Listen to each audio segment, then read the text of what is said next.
जय हिंद दोस्तों, आपका स्वागत है हमारे YouTube channel JBD study centre में। आप सब कैसे हैं? हम उम्मीद कर सकते हैं कि आप सब अच्छे होंगे। तो आज जितना भी स्टूडेंट है, सबसे पहले तो बसंत पंचमी है, उनकी ढेर सारी शुभकामनाएं आप लोगों को। माँ सरस्वती विद्या की देवी है और इन्हीं से पूरा दुनिया जो है विद्या पे ही टिका हुआ है। तो मेरे तरफ से आप सभी को सरस्वती पूजा की ढेर सारी शुभकामनाएं। और जो मैट्रिक का एग्जाम दे रहे हैं उनके लिए और सारे बधाइयां कि आप आगे बेहतर करें। मां सरस्वती से मैं कामना करता हूं कि आप सबका रिजल्ट अच्छा है। तो आज फिर एक सेट के साथ मिले हैं। सेट में फिर से देखेंगे कि ये 10 क्वेश्चन आपके बिहार बोर्ड 10th एग्जाम में बहुत ही मायने रखेगा। तो फिर से वेरी वेरी इंपॉर्टेंट क्वेश्चन देख लेते हैं जो आपके एग्जाम में आने वाला है। पहले क्वेश्चन पर गौर कीजिएगा। पहला क्वेश्चन क्या कह रहा है?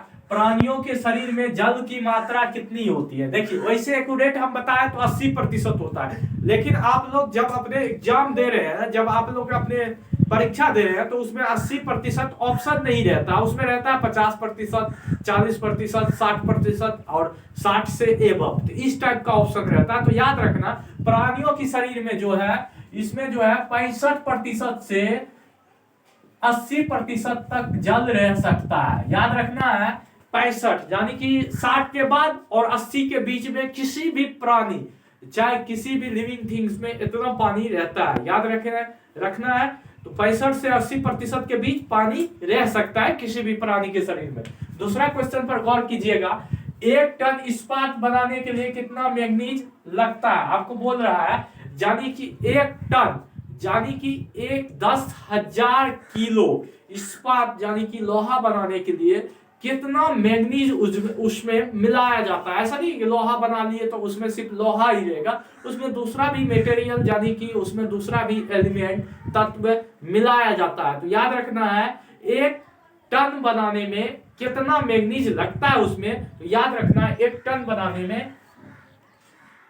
बनाने में 10 केजी लगता है। यानी कि मोटा मोटी आपको कह दे तो 1000 टन पे 1 केजी। तो याद रखना 1000 किलो पे 1 केजी। तो याद रखना है 1 टन इस्पात बनाने के लिए कितना मैग्नीज लगता है? तो 10 केजी। ठीक है। दूसरा क्वेश्चन देखिए।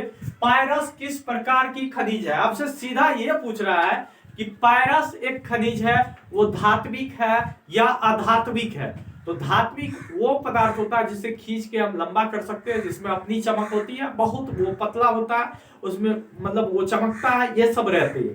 तो आपसे पायरस पूछ रहा है कौन सा खनिज है, यानी कि ये धात्विक है अधात्विक है। तो पायरस जो है ये आपका धात्विक खनिज है। धात्विक खनिज है। धात्विक, याद रखना है धात्विक। चलिए दूसरा क्वेश्चन देखते हैं। सांप्रदायिक राजनीति कैसा होता है? यानी कि संप्रदाय फैलाना। तो ये किस प्रकार की राजनीति होती है? आपको बता दें, इसमें एक धर्म दूसरे धर्म के ऊपर टूट पड़ता है, यानी कि एक धर्म दूसरे धर्म से श्रेष्ठ समझता है। यही एक सांप्रदायिक राजनीति होती है। तो याद रखना है एक धर्म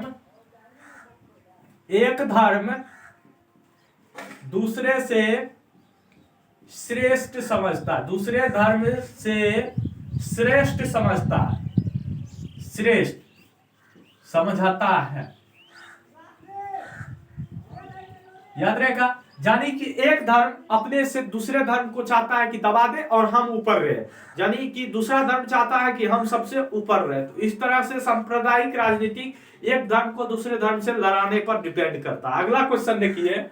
संघ सरकार का उदाहरण किस देश में है? संघ सरकार का उदाहरण किस देश में है? यानी कि इस देश में अगर सरकार बन गया तो उनके पास उस देश की सारी शक्तियां आ जाती है।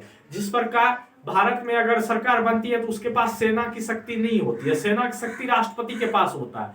तो अमेरिका में जो बनता है तो उनके पास पूरा शक्ति होता है, जो करना चाहे उस देश में जैसे करना चाहे, अर्थव्यवस्था को गिराना चाहे उठाना चाहे, सब उसके ऊपर डिपेंड रहता है। तो याद रखना संघ सरकार का उदाहरण है अमेरिका देश। अमेरिका, ठीक है। अमेरिका की राजधानी वाशिंगटन डीसी है। कभी कभी ये भी पूछ लिया जाता है। अगला क्वेश्चन पर गौर कीजिएगा। चिपको आंदोलन का संबंध किस चीज से जुड़ा हुआ है? चिपको आंदोलन क्यों चलाया गया था? तो चिपको आंदोलन पेड़ बचाओ आंदोलन था, पेड़ों से संबंधित। तो चिपको आंदोलन का संबंध पेड़ बचाओ, पेड़ बचाओ, याद रहेगा, पेड़ पौधा से जुड़ा हुआ था। तो चिपको आंदोलन का नेता जो था सुंदरलाल बहुगुणा 1972 उत्तराखंड से शुरू हुआ था, याद रहेगा। तो चिपको आंदोलन का संबंध पेड़ बचाओ आंदोलन से था, यानी कि पेड़ पौधा को कटाई कर रहा था वहां का ठेकेदार, तो उसके विरोध ये आंदोलन चलाया गया था। तारी विरोधी आंदोलन का संबंध किस राज्य से है? इससे पहले बार भी ये क्वेश्चन करा दिया गया है, फिर से एक बार देख लेते हैं। तारी विरोधी आंदोलन किस राज्य से जुड़ा हुआ है? तो याद रखना ये आंध्र प्रदेश से जुड़ा हुआ है।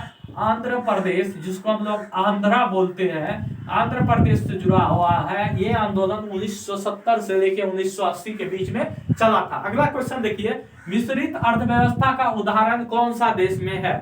मिश्रित अर्थव्यवस्था का उदाहरण कौन सा देश में है? तो याद रखना है मिश्रित अर्थव्यवस्था का उदाहरण भारत में है।